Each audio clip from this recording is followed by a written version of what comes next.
So there's like these trafficker aliens that take like a bunch of them, right? And they put 5 of them into like a sleep, and they're like, okay, those ones are sleeping, and these like 6 or 7 of these other women are like extras, right? So something really bad in the beginning of the book happens, and I thought that was going to set the tone for the book. I was like, this ain't the book for me. And like something happens, and it's really sad and disgusting. So like get past that part. And then somehow our main girl, Georgie, she ends up like getting out of there somehow, and the weird conehead aliens are gone.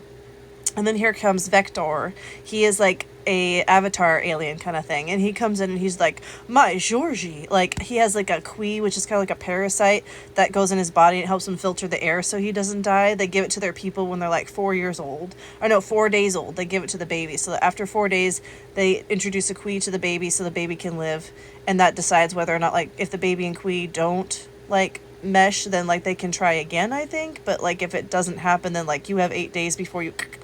So she finds that out, that she's got like a timer on until she has to take on this parasite and never leave this planet again. Because once you have the parasite, you can't take it off, so you can't like leave the planet, because your like temperature will run hotter and you'll be filtering the air differently. So there's like lots of points of collision here going on. So she gets off.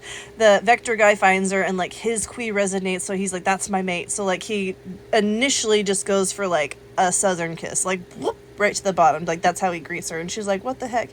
And like then she like lets him take care of her, lets him feed her, lets like all these things are going. He puts her in her cage, gives her furs, very much like Whispers of the Deep, very much similar to like the monster's already in love. He's committed. He's 100% like, she's mine. How do I get her to sleep with me? And the woman's like, what the hell? Where am I? Is he gonna eat me? Is he gonna kill me? What does he want? Like, and they can't talk to each other. Later on, she gets like a machine scans her eyeballs and like so gives her a translator, just like Whispers of the Deep. Just saying, they're very similar. And then after that, like she gets him to go up to the mountain after like their initial meeting. Eventually she gets him to go up to the mountain, shows him the other women, and he's like, oh my gosh, like there's more women here. So they leave the girls there. Her and Vector, Georgie and Vector, go to his like clan, tell the men, hey, there's more chicks up this mountain, come with us. And like they're so ugly. He's like, yeah, but your Quee might resonate. And they're like, all for it. So they pack up. They're getting ready to go. That night, like they're able to talk to each other now. He tells her, hey, like you can get pregnant from me. Like, girl, I think that if you are sleeping with anything in the sense of, like, sharing furs, you should just assume you can get pregnant by anything that you do that with. So, like, the fact she was surprised, like, you were tricked into, like, yeah, but she's probably knocked up now. Probably pretty good % chance. Like, that sucks because, like, she didn't really choose it, but she also was kind of dumb if she didn't want that to happen. So obviously now we're knocked up. We're probably going to get our little Quee parasite and end up staying. But as of right now, she's strapped to Vector's back. She's all bundled up. Him and the warrior, like pretty much the whole clan, the warriors, the hunters, are like going off to go save what they think is 5 women, when really like they kind of forgot that there's like 6 other women that are like in like cryogenic chambers. And she's like, well, if the trip goes well and like the aliens, they like act proper, we'll tell them about the other 6. But I think that she should have told them before they left. Like, don't you think that you'd want them to bring enough food and furs and like stuff, supplies for like all 11 instead of just like 5 of them? Like, I think that was bad.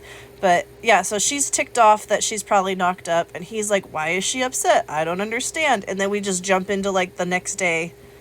She's strapped on his back, and they're going to rescue the rest of the women from the ship that like veered off, and they've just been like hanging out in space all by themselves. So we'll see the last hour what happens when like the clan and the women meet, and if like craziness goes off. Like obviously it's good. Like I don't like the whole pregnancy in my romances. I really don't. But besides that, this book be popping.